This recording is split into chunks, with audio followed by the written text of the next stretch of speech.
ነግዳችሁ የምታተርፉበት አስባችሁ የምታሳኩበት እንዲሁም መንገዳችሁ ቀና የሚሆንበት ዕለት ይሆን ዘንድ እየተመኘው በሁለት እጅ የማይነሳ ሰላምታዬ በያላችሁበት ይደርስ ዘንድ እየተመኘው እነሆ ልወዞዞ በግሬን ጀመርኩ። ካፊያው ዘመህር ነኝ።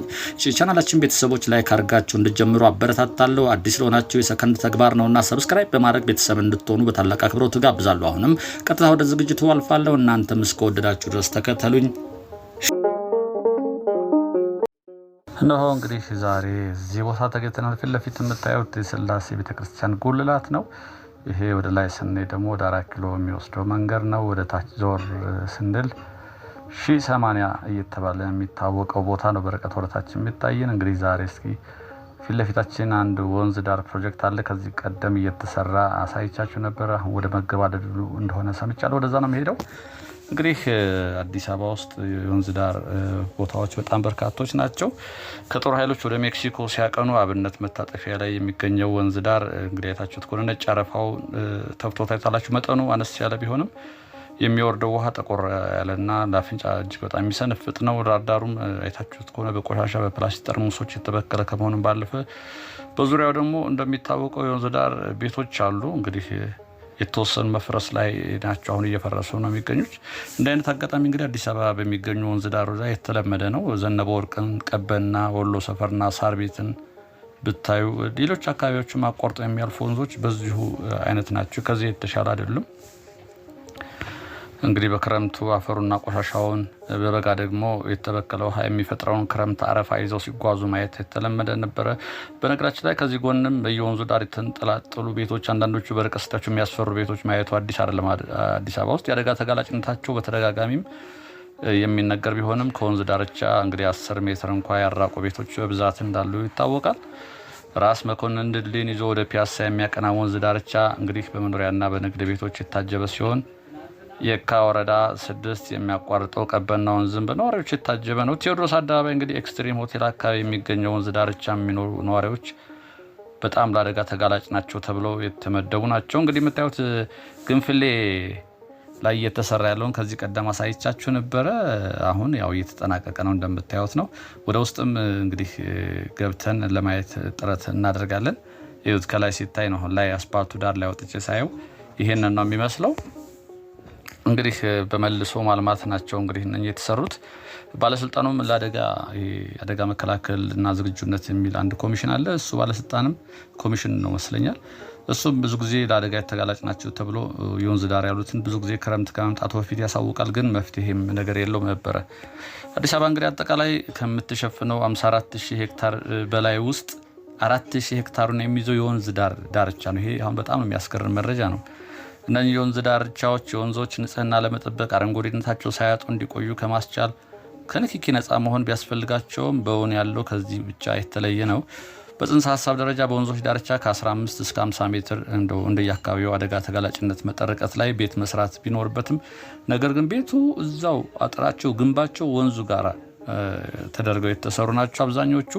በዚህም ስጋት ቀጠና ተብለው የተለዩ የወንዝ ዳር ቤቶች በብዛት ነበሩ። እንግዲህ አዲስ አበባ ወንዞች ብክለት ምክንያት የወንዝ ዳርቻ ነዋሪዎች ብቻ ሳይሆን የመላው የከተማ ነዋሪዎችና የተለያዩ ተቋማቶች የሚለቁት ፍሳሽ ቆሻሻ ጭምርም ነው። የወንዝ ዳርቻዎች እንግዲህ አላግባብ መኖሪያ ስፍራ ከመሆናቸውን ባሻገር ለወንዞቹ ብክለት ነዋሪዎች የሚለቁት ደረቅና ፈሳሽ ቆሻሻ ትልቁን ድርሻ ይወስዳል። እነኚህ የተበከሉ ወንዞች በአዲስ አበባዎች ብቻ ሳይሆን ወንዞቹ የሚደርሱባቸው የከተማ አጎራባች ከፍተኛ ተጽዕኖም እንደሚደርስባቸው ነው የሚታወቀው። እንግዲህ ፊት ለፊት የምታዩት የሥላሴ መቃብር ቦታ ነው። ፊት ለፊት በሰዎቹ አናት ላይ አሻገር የማሳያችሁ የመቃብር ቦታ ነው። እንግዲህ ከዛም በመለስ ቤቶች ነበሩ።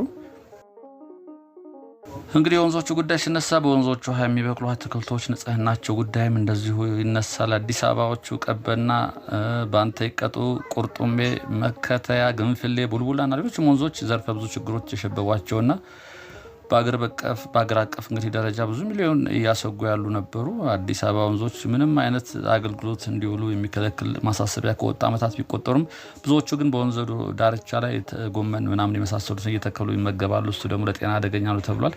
ከግለሰቦች ብቻ ሳይሆን ከፋብሪካዎችም የሚወጡ ኬሚካል ያላቸው ውሃዎች በወንዝ ዳር እንደሚሄዱ ይታወቃል። የአዲስ አበባ ወንዞች ብክለት ለመታደግ እንግዲህ በወንዞቹ ዳርቻ የሚኖሩ ሰዎችን ኑሮ ደህንነትን ለማረጋገጥ የወንዞቹ መዳረሻ አረንጓዴማ ለማድረግ እንቅስቃሴ እየተደረገ ነው። እንደምታውቁት አሁን በሱ ምክንያት ተደርጎ ግንፍሌን አሳይቻችሁ ነበረ ከዚህ ቀደም እየተሰራ አሁን እየተገባደደ እንደሆነ ሰምቼ እስቲ ውስጥ ገብተን እናያለን ብዬ ነው ወደዚህ ወስርኳችሁ። ይሄ እንደምታዩት ከላይ ሲታይ ነው እንግዲህ ግንፍሌ ወንዝ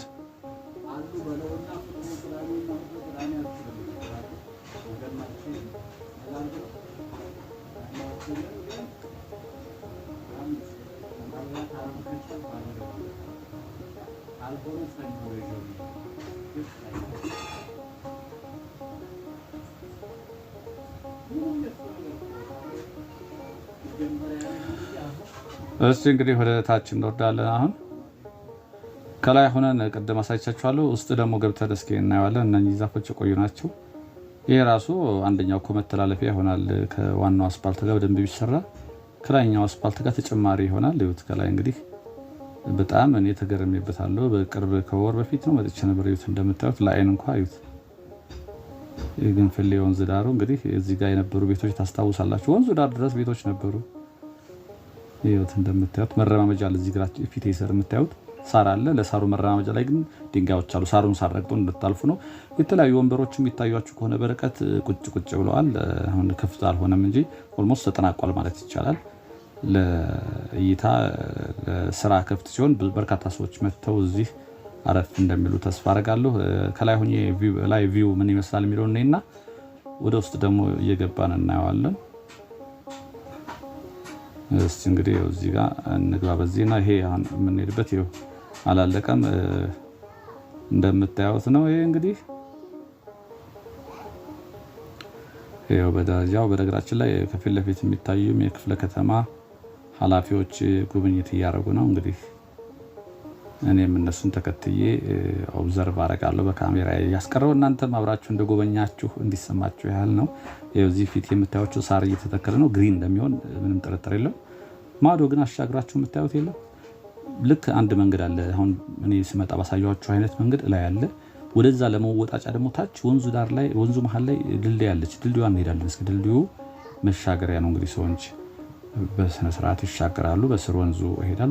ወንዙ እንግዲህ ቀደም ሲል እንዳልኳችሁ ከቤቶቹ የሚወጣው ፍሳሽ ደረቅ ፍሳሽ እንደዚሁ የተበከለ ነበረ። አሁን ትንሽ ያ ነገር ቀርቶለታል።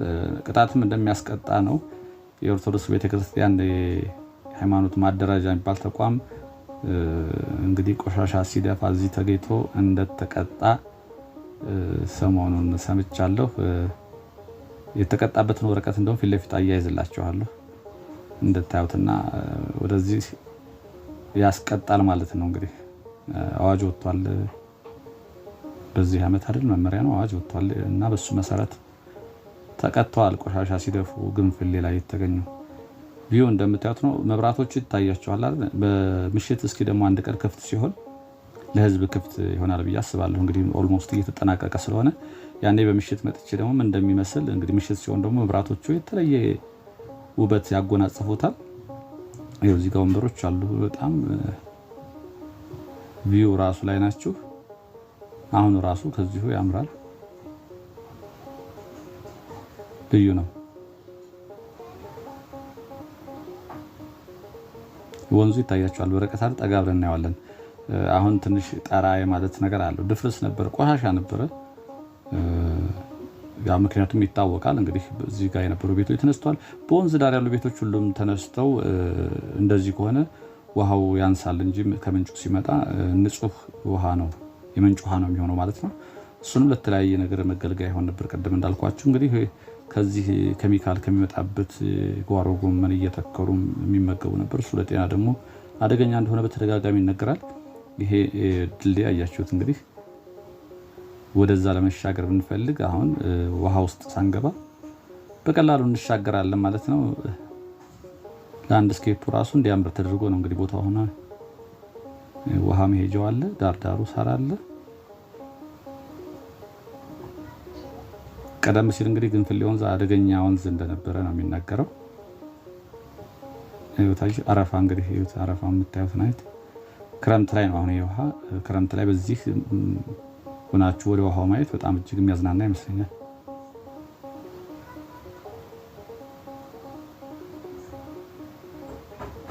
ድልድዩን አልፋችሁ ደግሞ ወደ ላይ ቅድም ያሳያችሁ መንገድ እኔ በነበርኩበት ቦታ አይነት መንገድ አለ። እዛ ወደዛ ለመሄድ መዞር አይጠበቅባችሁም። በዚህ በብሪጁ አልፋችሁ በድልድዩ ደረጃው እንደምታዩት ትልቅ ደረጃ ነው፣ ግን ስፖርት በሉት በጣም ከባድ ደረጃ ነው። እኔ ወደዛ በጣም ወርታችሁ እያሳያችሁ እሄዳለሁ። አይወት እንደምታዩት እንግዲህ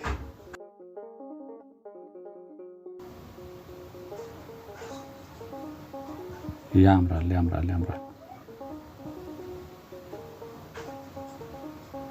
ፊኒሽንግ አንዳንድ ነገሮች ማጠናቀቅ ነው የቀረው።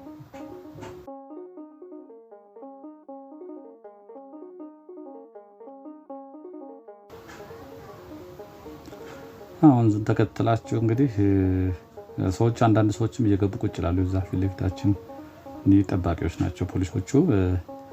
ቁጭ ብለው ወንበሩ ላይ የሚታክዝ የሚቆዝምም አይጠፋም። ሳሩ ደግሞ በጣም የሌለ ነው ያደገው። እዚህ ጋር የሚገርማችሁ ሳሩ አልታጨደም መሰልና ወይ ስለማይረገጥም ሊሆን ይችላል።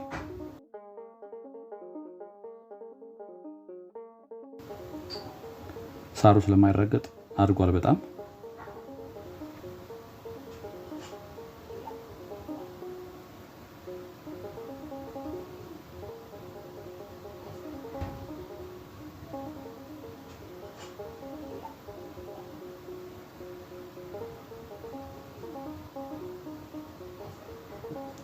ይሄ የሚሄድበትም በየመሃሉ ሳር ይበቅላል። መንገዱ ቁጥጥር ያስፈልገዋል፣ ግን አለበዛ መንገዱ ይበላሻል። ይሄ የሚሄድበት የኬር ድንጋይ ልክ የኬር ድንጋይ አስመስለው ነው የሰሩት።